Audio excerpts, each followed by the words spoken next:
잘 지내셨죠? 일단 월요일 어제 되게 바쁜 하루였을 텐데, 뭐 지방은 어떤지 모르겠어요. 서울은 굉장히 활발하게 초대부터 여러 가지 이제 일들이 일어납니다. 자, 오늘은 제가 한번 전체적으로 그 내용을 조금 정리할 게 좀 있어서 한번 정리를 좀 해드릴게요. 여러분들이 좀 혼란을 가질 수 있는 내용들이 몇 가지 있어서 한번 정리를 좀 해드리겠습니다. 정인이 여있던 어설프게 만들었던 제대로 만들었던 이렇게 만드는 과정 속에 여러 가지 비전, 목적, 그리고 행동 어떤 원칙들을 잡았겠죠. 근데 이제 그거를 오픈하지 않다가 어느 시점에서 이제 그게 이제 여러분들에게 이제 이렇게 안내가 되고 있어요. 그래서 조금 혼란스러운 경우도 있을 거예요. 제가 한번 전체적으로 한번 정리를 해보겠습니다. 이야기를 왜 초기에 창업 단계에서 하지 않았느냐라고 할 수도 있어요. 하지만 기본적으로 비전은 처음에 회사를 만들 때 이미 설정이 되어 있었고 목적도 마찬가지예요. 근데 이제 약간 바뀐 것 같이 들리겠지만 바뀐 건 없어요. 똑같아요. 똑같은데 그때 상황마다 여러 가지 어떤 전략적인 수정은 좀 있었지만 큰 카테고리의 비전, 목적, 그리고 우리 사업을 해야 되는 어떤 원칙들은 굵직한 내용들은 다 원래 그 방향대로 그대로 가고 있습니다. 그래서 여러분들이 혹여나 이렇게 사업을 하다 보면 여러 가지 생각이나 행동들이 좀 안 맞을 경우도 있겠죠.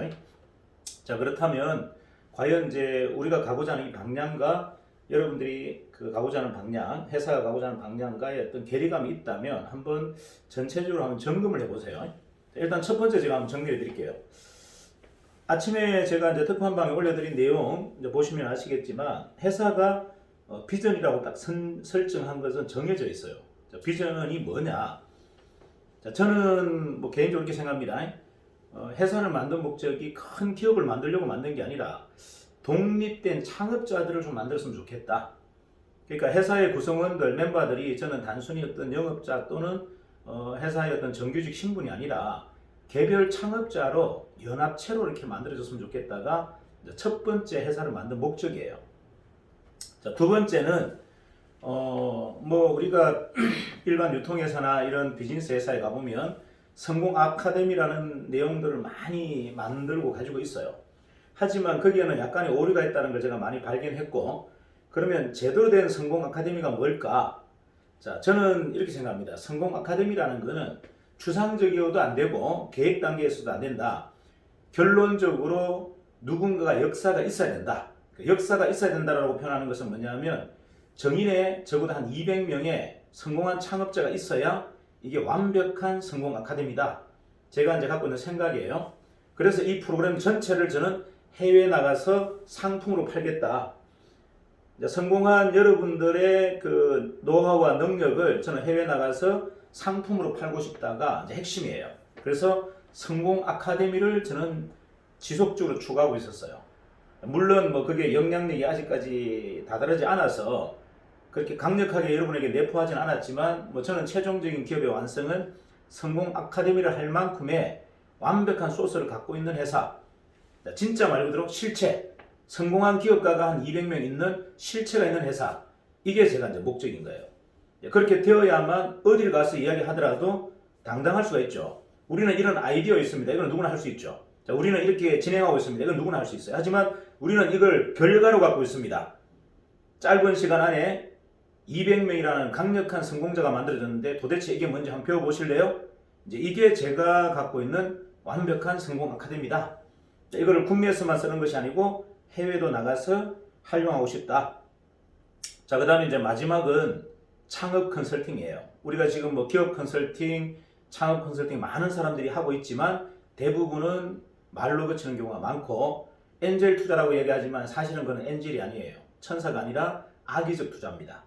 어느 구석을 이렇게 둘러봐도 순수한 선의의 투자라는 것은 거의 보기 드물어요. 자, 청년들의 어떤 가능성만 보고 그의 배경이나 그의 담보물을 보지 않고 지속적으로 1년, 2년, 3년, 5년, 6년, 7년, 8년 이렇게 투자할 수 있는 사람은 존재하지 않습니다. 우리나라의 어떤 투자 기업도 그렇게 할 수 없어요. 자, 정의는 그런 기업이 한번 되어보고 싶다. 자, 젊은 아이의 그 어떤 열정 도전의식, 그 창의력만 믿고 우리는 가감한 투자를 지속적으로 실망하지 않고 지속적으로 5년, 10년까지 해줄 수 있는 그런 투자 기업으로 한번 만들어 보자. 그게 제가 원하는 창업 컨설팅 회사예요. 자, 그래서 그런 세 가지 목적으로 만든 회사인데 이제 그 목표가 너무 크다 보니 영업을 하시는 여러분들과 괴리감이 있을까봐 그걸 사실 숨긴 겁니다. 자, 그 내용을 제가 지금까지 말을 안 했어요. 그리고 누가 보면 공유했다? 본부장님들하고만 공유했어요. 제가 지방의 본부장님 순회하면 꼭 이야기를 합니다. 자, 정인의 비전은 독립된 창업자고 성공 아카데미고 청년들을 정말 지속적으로 의심하지 않고 끝까지 밀어주는 엔젤 투자입니다라는 이야기를 일반 대리점한테 하고 공유한 게 아니고 제가 창업 단계에서부터 본부장들하고 그 이야기를 계속 소통했어요. 그래서 본부장님이 왜 다르냐면 그런 내용을 같이 공감하고 있고 숙지하고 있고 그런 회사를 만들겠다라는 방향을 같이 갖고 있기 때문에 흔들리지 않는 겁니다. 근데 이제 최근에 합류하시는 이제 본부장님들이나 최근에 합류하시는 분들은 사실 그 괴리감이 너무 큰 거예요. 이제 이런 것들이 그 오랜 시간 우리가 숙련되거나 숙성되지 않았다. 자, 그래서 단순하게 우리 회사를 그냥 영업회사, 유통회사, 심지어는 비즈니스 회사로 바라보는 관점들이 있어요. 그래서 후딱 돈 벌고 후딱 빨리 정리하고 뭐 이런 형태의 기업으로 지향점을 갖고 있는 구성원들도 있습니다. 이제 그래서 저는 그게 좀 안타까운 거예요. 비전을 같이 공유하지 않는다면 그건 동지가 아닙니다. 동지는 뭐가 동지다? 비전을 공유할 때 동지예요. 제가 지금 왜 본부장님들을 가장 우대하느냐? 그 비전을 우리가 계속 공유하고 있었기 때문에 그분들이 특별한 거예요. 물론 뭐 지금에는 대리점 사장님들 중에서 몇몇 분은 그런 비전을 같이 공유한 분도 계세요. 하지만 뿌리 끝까지 그 비전을 지금까지 우리 2년 동안 같이 공유한 분들은 대부분이 초기 본부장님들입니다. 그래서 그분들과 사실 정신적인 어떤 철학이나 가치가 공통점이 많다라는 것을 이제 제가 강조를 하는 거죠. 그러면 대리점들하고 그런 비전을 공유하는 것이 합당하냐? 자, 대리점들은 아직까지 괴리감이 많아요. 그들은 당장 당면에 있는 수입이 중요하고 당장 지금 본인의 배를 채우는 게 중요하기 때문에 그런 비전을 공유하기에는 약간의 괴리감이 있다. 그래서 제가 전체적인 내용에서 그런 비전들을 공유하지도 않고 강조하지도 않아요. 하지만 이런 부분들이 공유가 되지 않고서는 여러분들이 실질적인 내공이 생겨지지 않습니다. 자, 우리가 구체적인 비전을 제대로 세우지 않는다면요, 가다가 지치면 대부분 포기하고 그냥 굳이 가야 될 이유도 특별하게 없는 거예요. 돈이 안 되면 그냥 떠날 수도 있고, 그 다음에 하다가 뭐 별로 힘들어서 너무 어렵다 한다면 떠날 수도 있죠. 하지만 비전을 공유한 동지들은요, 절대 떨어지지 않습니다. 그래서 비전이 어떤 것보다 중요하지만 아직까지 안타까운 것은 전 구성원들과 정인이 갖고 있는 비전을 공유하고 있지는 않다. 여러분들이 그거를 좀 양해를 해주셔야 돼요.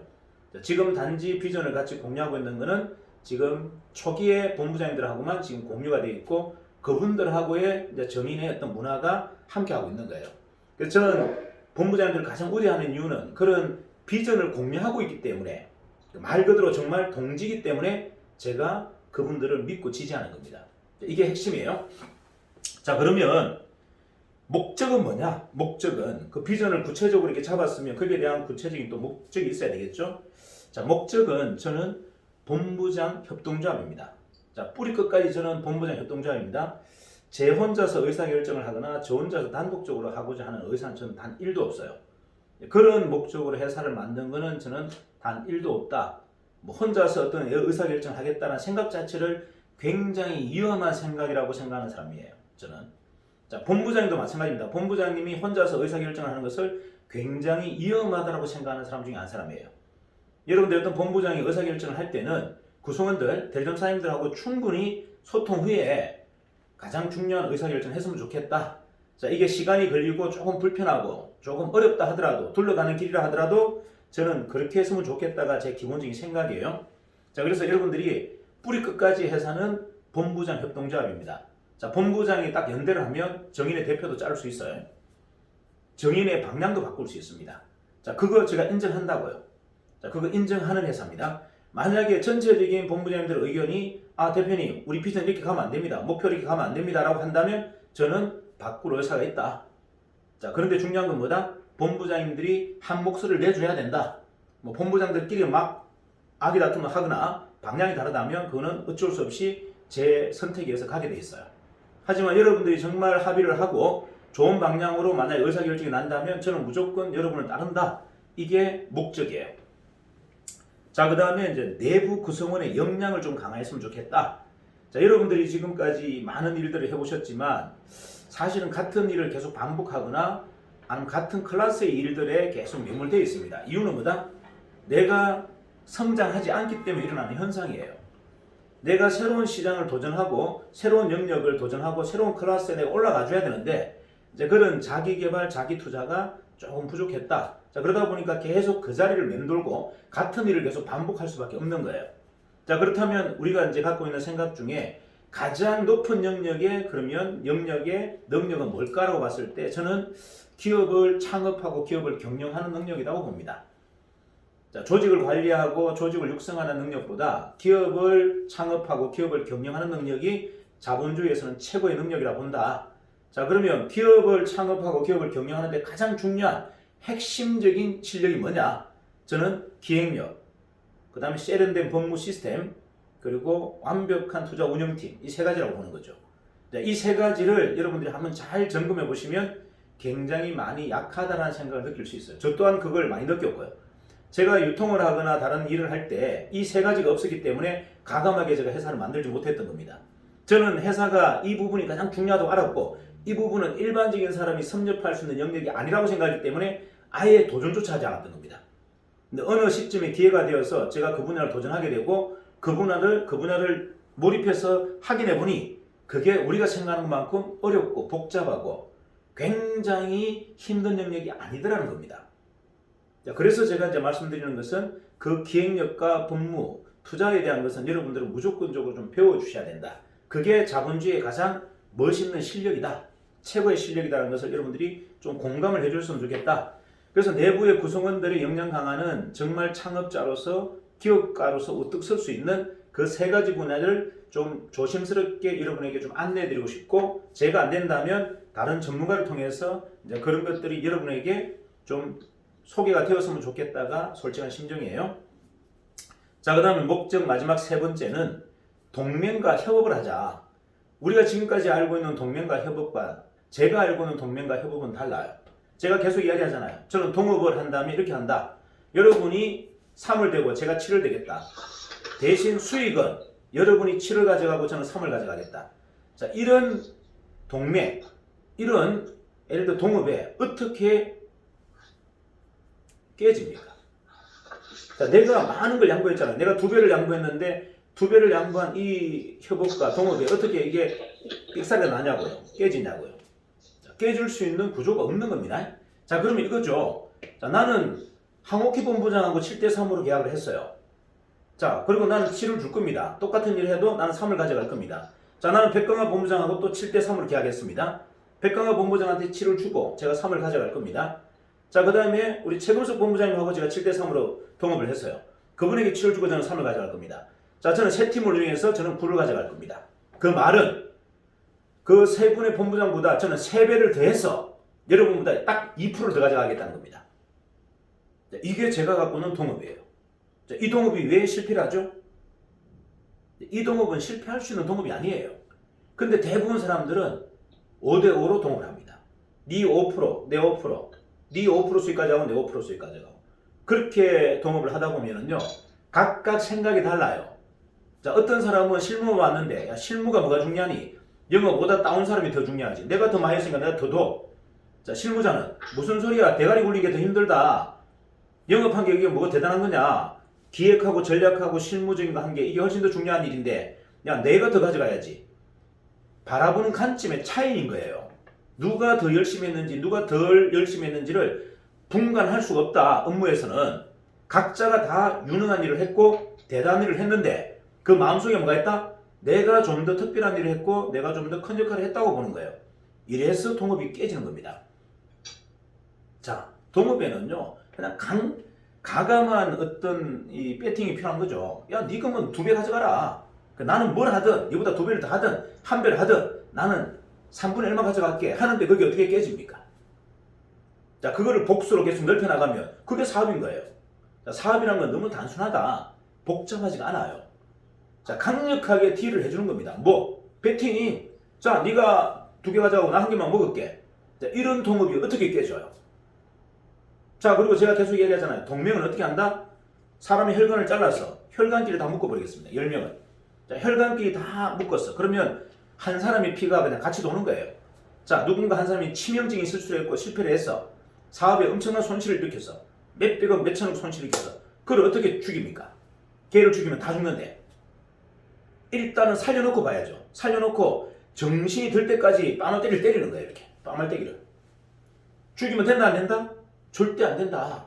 죽이는 순간 다 죽거든요. 자, 이런 동맹이 어떻게 깨집니까? 자, 이런 동맹이 어떻게 배신이 일어나요? 자, 가장 중요한 거 말씀드릴게요. 우리가 지금 뭘 잘못하고 있느냐? 동맹에 대한 정확한 정의가 안 돼 있고요. 동업에 대한 정확한 정의가 안 돼 있기 때문에 여러분들이 어렵고 힘든 겁니다. 자, 동맹과 동업은 굉장히 쿨한 배팅을 해줘야 돼요. 자, 그런데 내가 엄청난 양보를 했는데 이게 어떻게 배신이 일어나고 이게 쫑이 납니까? 자, 목적은 정의는 세 가지예요. 본부장 협동조합이다. 자, 내부 구성원들의 역량 강화.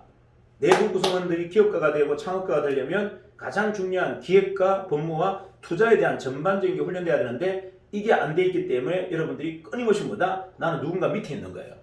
그거를 강화시키겠다. 그 다음에 가장 쉽게 성공하는 방법. 적과 싸워서 이기지 말고 적과 동맹해라. 자, 가장 쉽게 성공할 수 있는 방법. 내 주위에 군대를 만들어라. 내 혼자가 아니라 군대를 만들어서 지구를 정복하자. 이게 동업이잖아요. 근데 그게 왜 어렵죠? 가장 쉬운 게 동업이고 가장 쉬운 게 동맹인데. 자, 이렇게 해서 목적을 한번 정확하게 구성해보자. 자, 그 다음에 이제 행동 수치. 자, 제가 비전, 목적 이야기했죠. 자, 정인의 비전은 지금까지 과거의 본부장들은 하고만 소통했기 때문에 현재 본부장님들 또는 지금 대리점들은 좀 괴리감이 있어요. 그 이유는 제가 강하게 그분들에게 인지시키지 않았던 겁니다. 이유가 그분들은 당장 지금 배가 고프고 배가 채우는 게 그들은 가장 큰 목적이기 때문에 비전을 같이 공유할 만큼의 아직까지 여유가 없다. 그래서 제가 그냥 배려해 두는 거예요. 하지만 초창기 창업 멤버들인 본부장들은 처음부터 비전을 같이 공유하고 시작한 겁니다.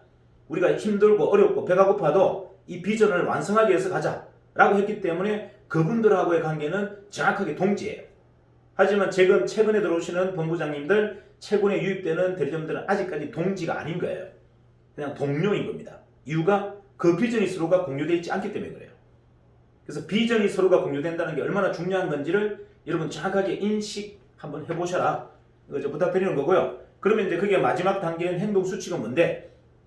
자, 일단은 우리가 나로부터 변화가 좀 일어났으면 좋겠다. 주위로부터가 변화가 아니라 나 스스로에 대한 변화가 좀 일어났으면 좋겠다. 자, 변화를 통한 성장이 곧 정신이에요. 자, 여러분들이 갖고 있는 이 멘탈, 정신이라는 건 뭐다? 변화를 통해서 일어나야 돼요. 변화를 통해서, 내 자신의 변화를 통해서 일어나지 않으면 절대 정신은 바로 세워지지 않습니다. 주위의 유혹, 주위의 어떤 현혹에 의해서 여러분들이 계속 시들게 돼 있다. 아류가 된다는 얘기야. 아류가 아닌 진짜가 되려면 뭐다? 내 내면에서 나오는 변화로부터 시작돼야 돼요. 내 내면의 변화로부터 시작되어서 정신이 잡혀야 이게 완벽한 겁니다. 자, 그래서 제가 계속 이야기하잖아요. 우리는 정신을 세워야 된다. 아무리 우리가 힘들고 지금 어려운 길을 가고 있어도 정신을 세우면 모든 것이 끝납니다. 라는 이야기를 반복적으로 하는 거예요.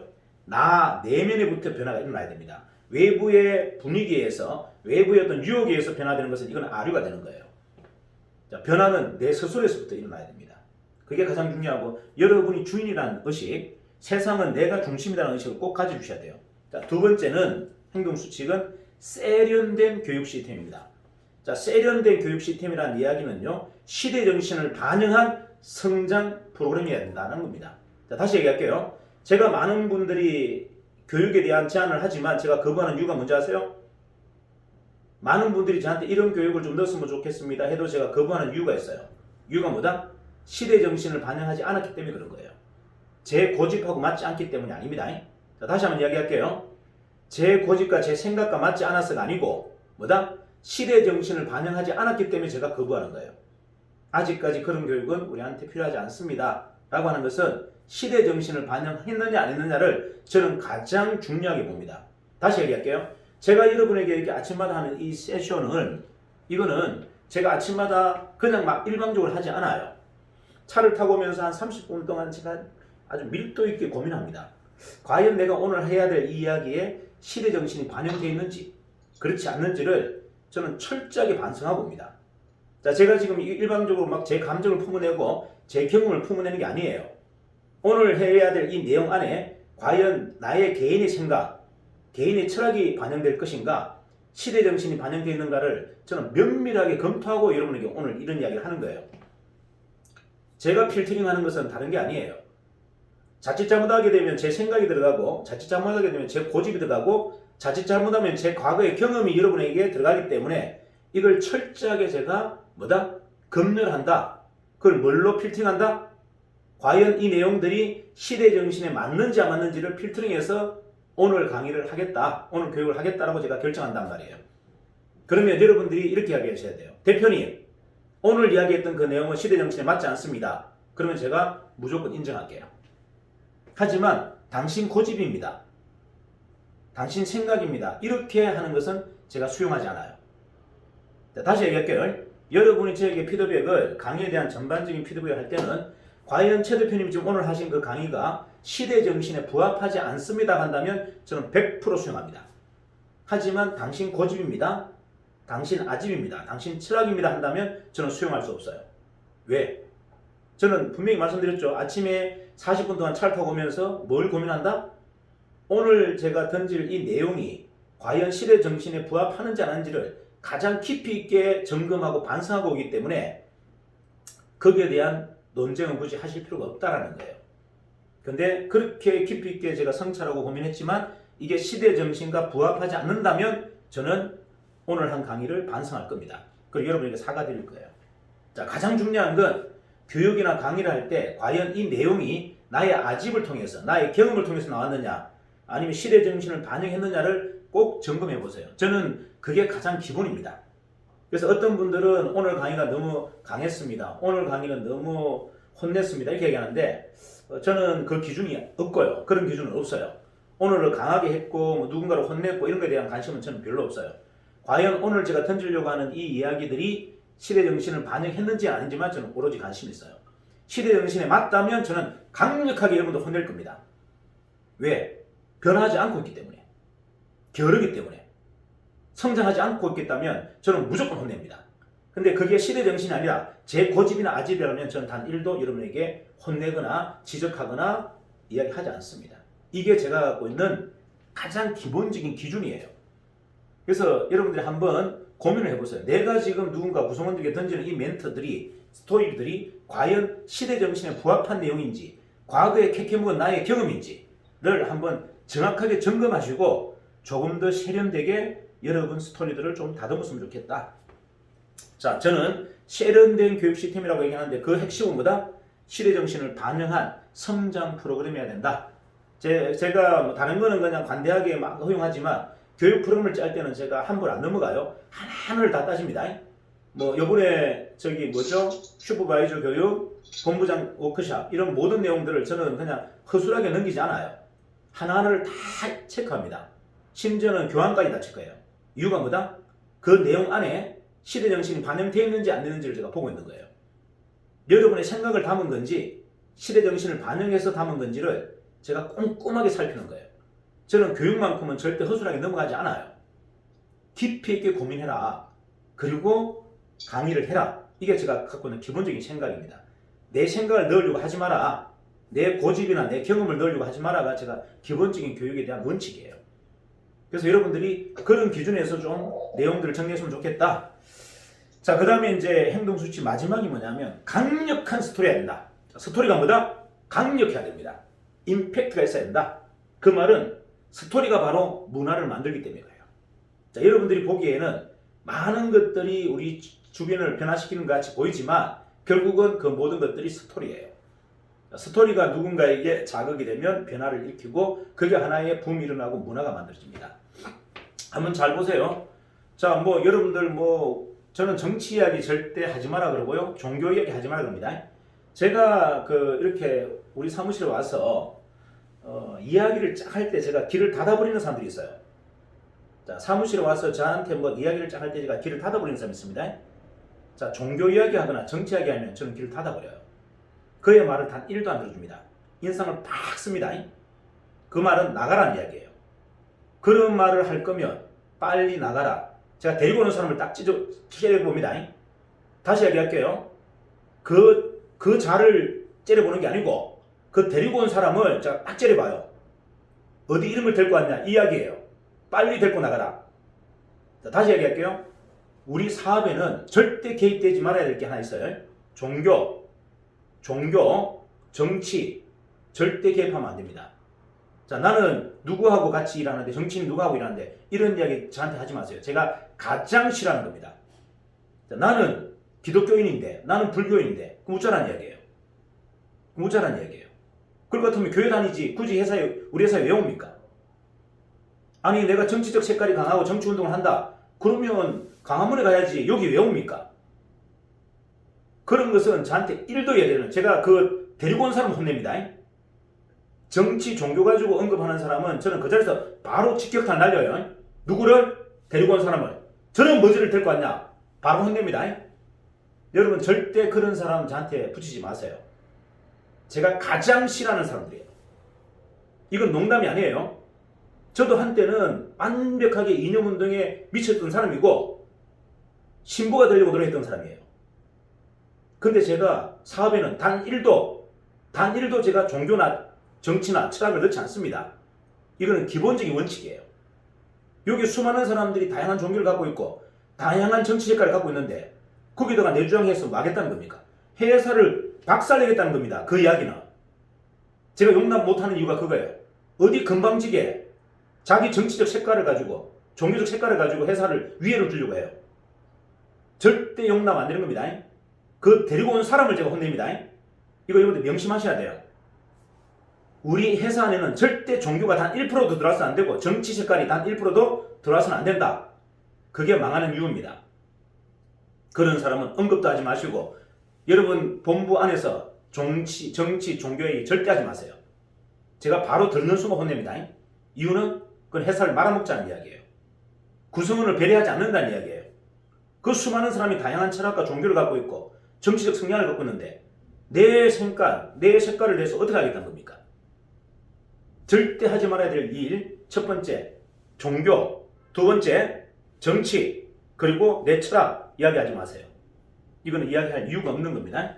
자, 가장 중요한 거는 시대 정신을 담아야만이 그게 문화고 스토리가 되는 거예요. 자, 시대 정신을 담는데 가장 큰 암적인 존재가 종교, 정치, 철학이에요. 내가 시대 정신을 수용하는데 가장 큰 암적인 존재가 뭐다? 종교, 정치, 철학이라는 얘기예요. 사상, 이런 걸 넣지 말라는 겁니다. 이러면 여러분들은 완전 꼰대가 됩니다. 꼰대. 시대 정신과 완전히 멀어지는 꼰대가 된다는 얘기예요. 그걸 버려야, 그걸 내려놓아야 젊은 세대와 대화가 되고 나와 다른 종교인들과 대화가 되고 나와 다른 정치 색깔을 가지고 있는 사람과 대화가 된다는 얘기예요. 우리는 적과 협업하자, 적과 동맹하자 하지 않습니까? 적과 동맹해야 되는데 내 색깔을 주장하고 내 철학을, 내 사상을, 내 종교를 주장하면 뭐 하자는 겁니까? 망하자는 거잖아요. 자, 그래서 행동수칙에서 가장 중요한 것, 강력한 스토리가 필요하다. 그 스토리는 뭐다? 문화를 만들기 때문에. 그래서 스토리텔러가 돼야 됩니다. 스토리텔러. 그러니까 요번에 제가 한번 이야기했잖아요. 간단하게 광주에, 자, 좀 있으면 내일 모레면 뭐가 온다? 퀀텀 TV가 와요. 근데 퀀텀 TV가 들어오는 날 가볍게 그냥 넘겨버립니다. 저는 여러분들 이해가 안 됩니다.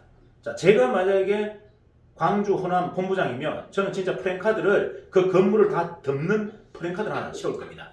가로 50m, 세로 30m 해가지고 건물을 다 뒤덮을 겁니다. 뭐라고 쓸 건데? 세계 최초의 퀀텀 TV가 곧 우리 호남 광주에 상륙합니다. 여러분 기대하십시오. 엄청난 사건입니다. 저는 이렇게 한번 대문짝만하게 대자보를 한번 붙일 것 같은데 아무도 그게 중요하지가 않고 아무도 그게 설레는 일이 아닌 거죠. 자, 들어오고 난 다음에 홍보는 아무런 의미가 없어요. 들어오기 전에 홍보를 해야, 입장하기 전에 홍보를 해야지. 입장하고 난 다음에 홍보를 하면 여러분 멋있습니까? 자, 누가 예를 들어 연예인이 진짜 외국에 유명한 연예인이 들어옵니다. 자, 들어오기 전에 막 설레발이 치고 뭐죠? 셀러머니를 하는 게 매력이 있어요. 들어가지고 인사하고 나서 앉혀놓고 나서 얘기하는 게 맞습니까? 보고 나서는 신비감이 사라지는 거예요. 보고 나서는 아무런 감동이 없습니다. 그가 입장하기 전에 도대체 어떤 사람이야? 누구야 도대체? 어떤 가수야? 이렇게 되어야만 사람이 흥분이 되는 거예요. 그 기억이 오랫동안 각인되는 겁니다. 자, 근데 여러분들이 그런 연출을 너무 못한다. 자, 가게를 오픈하는데 왜 가게를 수세프 치킨하고 찍습니까? 뭐라고 찍으면 된다? 도대체 이 가게는 뭘까요? 도대체 이 가게는 뭘까요? 카페일까요? 치킨일까요? 아니면 그냥 문구점일까요? 이렇게 한번 한 달만 프랭카드 걸어보세요. 어떻게 된다? 주변이 다 뒤집어집니다. 야, 어이, 김 사장. 너그 집 옆에 그 가게에 도대체 누가 들어오니? 뭐가 들어오는 거야? 치킨이 들어오는 거야? 뭐 카페가 들어오는 거야? 뭐가 들어오는 거야? 도대체 저것들은 뭘 하는지 모르겠어요. 나도. 막 숨어서 그냥 인테리어하고 숨어서 막 간판도 안 붙이고 이상한 짓 하고 있는데 나도 모르겠어요.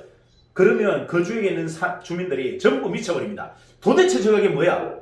아, 뭐게, 뭐한데, 저게, 뭐 하긴 하는데, 뭐 하는지 알려주지도 않고 아무도 몰라.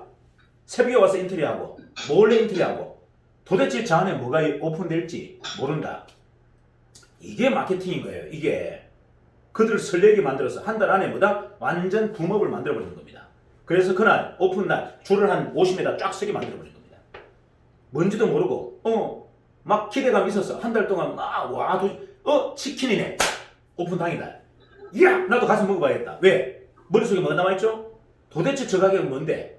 저 가게에 대한 모든 비중이 내 뇌를 다 장악하고 있는데 그날 퇴근해서 줄을 안 서겠습니까? 도대체 얼마나 맛있게 저들이 졌다고 마케팅할까? 줄을 서죠. 이게 스토리인 거예요. 스토리는 강력해야 됩니다. 스토리에 대한 고민을 하지 않으면요, 스토리는 빵이에요. 여러분이 가장 많은 시간을 스토리에 대한 고민, 내가 이 내용을 어떻게 포장해서 어떻게 기대감을 극대화시킬 것인가, 이게 마케팅의 첫 번째입니다. 근데 그런 고민을 하지 않고 가게 문 열어놓고 광고 아무리 하면 뭐합니까? 이미 다 봤는데 뭐 수세프 치킨 뭐 대단하다고 아무것도 아닌 것 같은데 간판도 개판이고 안에 들어가면 인테리어 개판이고 석 지나가면서 호기심이라는 건 단 1도 없어요. 그게 무슨 마케팅이에요? 자, 마케팅은 그렇게 해서는 안 된다. 고객을 유심히 생각해 보세요. 고객들이 어떻게 했을 때 가장 기대감이 클까? 자, 고객이 어떻게 했을 때 가장 막 끌림이 올까? 이런 것들을 고민하면 답이 나오잖아요. 자, 마케팅은 고민이 깊어야 됩니다. 지금까지 여러분이 했던 그러한 고민 정도로 이제 여러분들이 마케팅을 하시면 안 돼요. 그래서는 그거는 누구나 할 수 있는, 누구나 똑같이 할 수 있는 것 가지고는 절대 감동을 줄 수 없어요. 그러니까 누가 봐도 아, 특별하구나. 저건 뭐지? 야, 저렇게도 하네? 야, 저건 뭐야? 너무 신기한데? 이렇게 돼야 마케팅에 성공하는 거예요. 그러기 위해서는 깊은 고민을 해야 됩니다. 가벼운 고민으로는 그러한 끌어당김, 그런 호기심을 끌어당길 수가 없다. 되시겠죠?